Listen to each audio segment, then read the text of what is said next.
So what are the duties? Here we have 7 points listed. Number one, entering into the state of consecration, and that is ihram, at the designated point, which is miqat, on one's route. Okay, what is this, Sheikh? Because this sounds a bit gibberish. Well, miqat is singular, mawaqit is plural, and the word miqat comes from or stemmed from. However, mawaqit is either time bound or location bound. So what do you mean by that? Hajj cannot be performed except on specific dates in the Hijri calendar. I cannot come today is possible because there are 3 months of Hajj: the month of Shawwal, the month of Dhul Qa'dah, and the month of Dhul Hijjah. The 10th, 11th, and the 12th months of the Hijri calendar. Now, having said that, the vast majority of acts happen in 3 to 4 days. And if you're following the Sunnah, happens in 5 days. And that is in the month of the Hijjah. But these are the mawaqit. These are the designated times of Hajj. There are location-bound mawaqit, and these make like a ring round the holy shrines of Mecca, Mina, and Arafat. So the Prophet ﷺ designated these places, and he said to us, Dhul Hulayfa, which is a location close to Medina, is the miqat for the people of Medina. Al-Juhfa is the miqat for the people coming from the Levant countries. And this is one of the signs and prophecies that our Prophet ﷺ is telling the truth, because at that moment the Levant countries did not know anything about Islam and were not Muslims. And likewise the Yemen, the Prophet says Yalamlam is for the people of Yemen. And he gave us these mawaqit, passes by these locations or by what's adjacent to it, he must perform his ihram. He must enter into the state of consecration, where he takes off all of his clothes and wear the 2 garments of ihram, as we will come and discuss this inshallah in details. But my point here is to point out to you that there are 4 or 5 locations surrounding the shrine of Mecca. So whether you come from the east, south, north, or west, you have to approach that area and not pass it until you wear your ihram. You put on your ihram and you come into the state of ihram, or the state of consecration. So number one, that is ihram. Okay, what happens if I were to pass that area without performing ihram? For example, I'm coming from India, and while I was on the plane, I fell asleep. So they announced that we are passing over the miqat zone. I was asleep. and the plane landed in Jeddah, and I just woke up. What to do? You have one of two choices. One is that you have to drive all the way back to the miqat, which is Taif, about an hour and a half from Jeddah, or 2 hours, and it's an hour from Mecca itself. The second choice is that you have to perform or enter the state of Ihram, but pay the expiation. Number one of the duties that no one should ignore or take it lightly. Number two, staying at Arafat until sunset. Now we know, and we will get to know this later on inshallah, while talking about the description of Hajj, that pilgrims go to Mina on the 8th day of Dhul Hijjah, and they pray there Dhuhr, Asr, Maghrib, Isha, and the Fajr of Arafat day. And in the morning, they move from Mina to Arafat. They should stay in Arafat until the sun sets. So this is the second wajib or mandatory act, to stay there until the sun sets. If a person rushes, so instead of leaving at 6:30, he says, no, I want to move on, and he leaves at 5 o'clock, well, the sun is still up. Is his Hajj valid? Yes, indeed, the Hajj is valid, but he's sinful for not waiting until the sun sets, and he has to give expiation of slaughtering a sheep in the Haram area and distributing the meat to the poor there. Number three, staying at Muzdalifah until the break of dawn. We stay in Arafat until the sun sets. When the sun sets, we do not pray Maghrib and Isha. We move directly from Arafat to Muzdalifah. And in Muzdalifah, so if a person goes to Muzdalifah and rushes to leave it before the break of dawn without any legitimate reason, in this case he had abandoned something that is mandatory, which is staying the night or spending the night in Muzdalifah. The expiation is the same as mentioned before. What do you mean by legitimate reason? Well, the Prophet ﷺ gave the permission for to leave Muzdalifah and head to Mina after the moon disappears, which is about 1:30 a.m., 1:30 or 2 a.m. So they would avoid the crowd.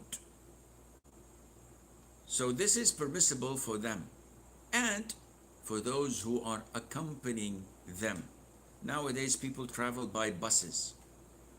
So if you are in a particular bus and you're a man and you're strong, but if you were left behind till the break of dawn and they leave a couple of hours before you, amidst all these crowds and camps and buses, you will definitely be lost. So most of the men are giving the concession to accompany their buses, husbands to accompany their wives, sons to accompany their mothers, etc., and go with them, though they are able to stay, but due to the fact that there is a very big possibility that he would be lost for a very long time. Therefore, he can go. Number four, spending the next 2 or 3 nights at Mina. So today, after we prayed Fajr in Muzdalifah, we drove to Mina and today is the day of Eid. What should we do? We should do the rituals to be performed in Eid, which is throwing the Jamaratul Aqaba, 7 stones. We throw at what is known as Jamaratul Aqaba.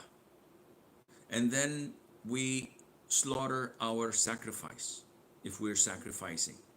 And then shave our hair, shave our heads, or cut it short, depending.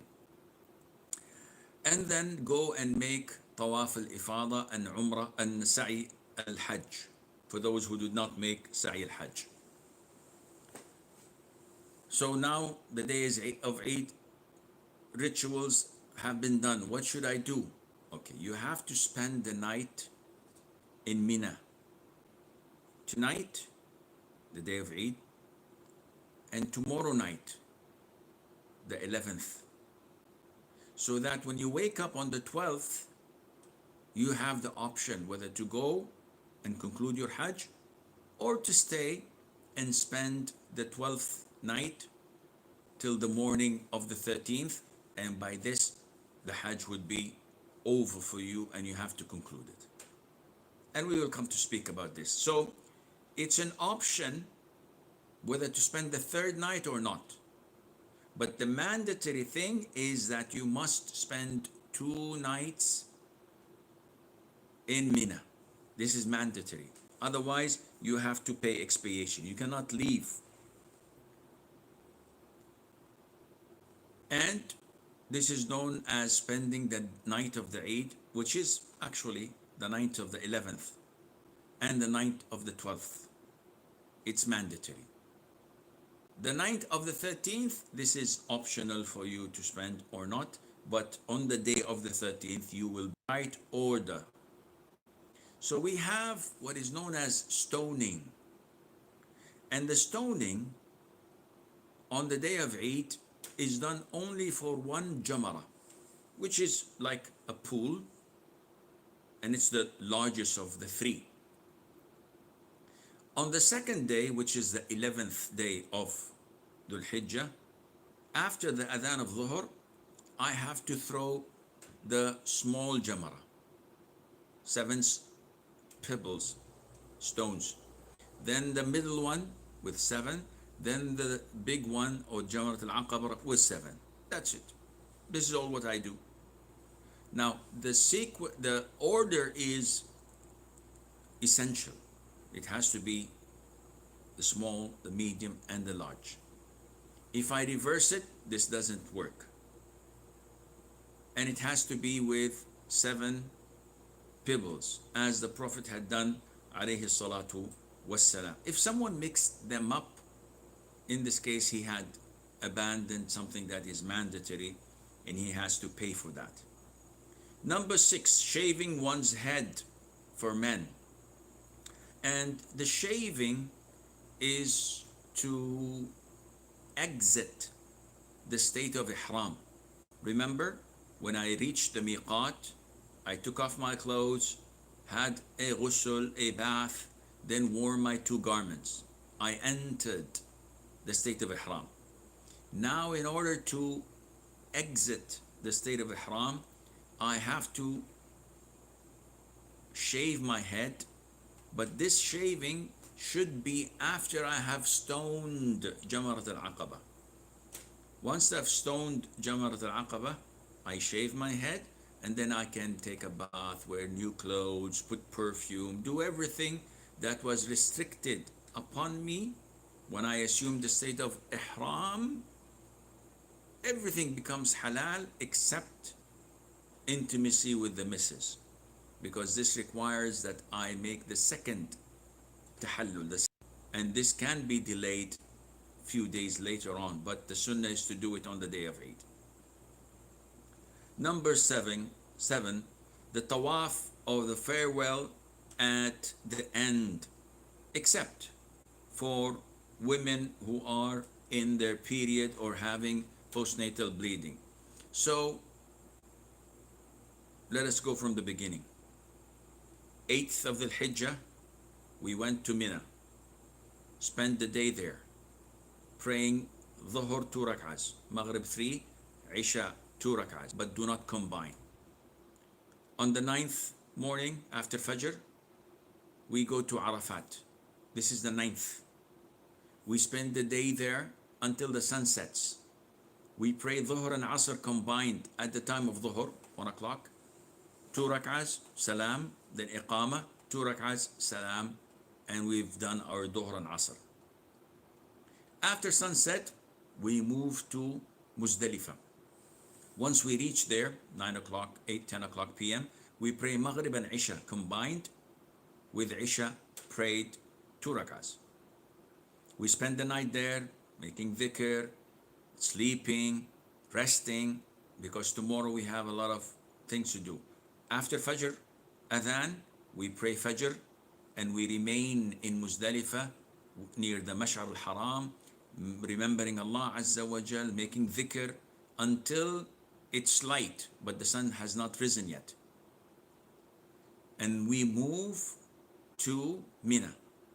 Once we reach Mina on the day of Eid, we throw the pebbles, 7 stones at Jamarat al-Aqaba. We slaughter a sacrifice, we shave our heads, and we offer tawaf and sa'i al-Hajj. By this, my Hajj is complete, pillar-wise. And then we wait until Dhuhr is called. After the Adhan of Dhuhr is called, we go and throw the pebbles, small, then the medium, then Jamarat al-Aqaba. And then we retire to our tents and camps. We spend the day and the night there. The following day is the 12th. And we do the same after the Adhan of Dhuhr. After we finish throwing the pebbles, we have the option to leave to Mecca and conclude our Hajj. Or to spend another day and do the same thing the following day, which is the 13th, and then conclude our Hajj by going to Mecca. Either one. So we went to Mecca. Now, the only remaining thing for us is that we gather our things and we're ready. Okay, we will depart at XYZ hour. Everybody knows this? Okay. Now it's time to make the farewell tawaf. So as we are about to leave, I have to go around the Kaaba 7 times in what is known as Tawaful Wada', the farewell tawaf. This is the last thing I do before leaving. So I don't do it and then go spend a couple of days in haram shopping and eating and resting in the hotel room. No. This is to be done before exiting and leaving Mecca for good. So I do this tawaf and I leave. I do it wearing normal clothes. After I do it, there is nothing to cut, shorten your hair or shave. This is called farewell tawaf and it's mandatory. But if a woman is in her menses, she can't offer it. Well, does this mean that she has to stay until she's pure? No. It does not mean that. She can Hajj with the Prophet ﷺ, and the Prophet performed his farewell tawaf, and he said to the companions, let's go. They told him that Safiya is in her menses. So he said to them, even though, let her leave, meaning that without performing tawaf al-wada', the farewell tawaf, because this is mandatory except for a woman who has this natural excuse. Otherwise, she would have caused of the Hajj expedition to delay their return to Medina, which is a lot of hardship upon them. So Allah Azza wa Jal exempted her from this mandatory tawaf.